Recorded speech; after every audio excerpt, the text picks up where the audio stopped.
चतुर मुर्गा और चालाक गीदड़। एक जंगल के किनारे एक बड़ा सा पेड़ था जहाँ कई पक्षी और छोटे जानवर रहते थे।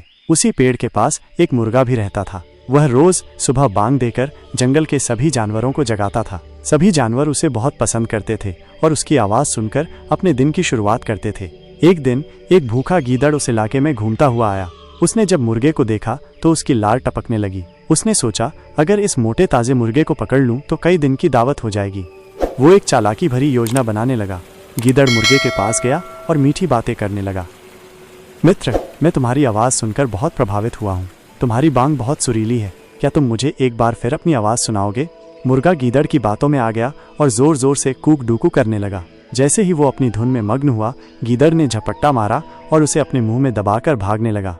लेकिन तभी पास के जंगल में रहने वाले बंदर, हिरण और तोता ये सब देख रहे थे। तोते ने तुरंत पेड़ पर बैठे अपने साथियों को चिल्लाकर बताया, देखो, गीदड़ हमारे दोस्त मुर्गे को लेकर भाग रहा है।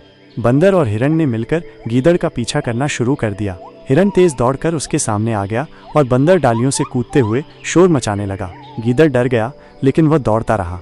तभी मुर्गे ने चालाकी से कहा, गीदड़ भाई, ये सभी जानवर मेरे कारण तुम्हारा पीछा कर रहे हैं। अगर तुम जोर से कह दोगे कि मैं तुम्हारा हूँ तो वे मान जाएंगे और तुम्हें छोड़ देंगे। गीदड़ को ये बात सही लगी। उसने भागते भागते जोर से बोलने के लिए मुंह खोला, ये मुर्गा मेरा है। लेकिन इससे पहले कि वो अपनी बात पूरी करता, मुर्गा उसकी पकड़ से छूटकर उड़ गया और पेड़ की ऊंची डाल पर बैठ गया।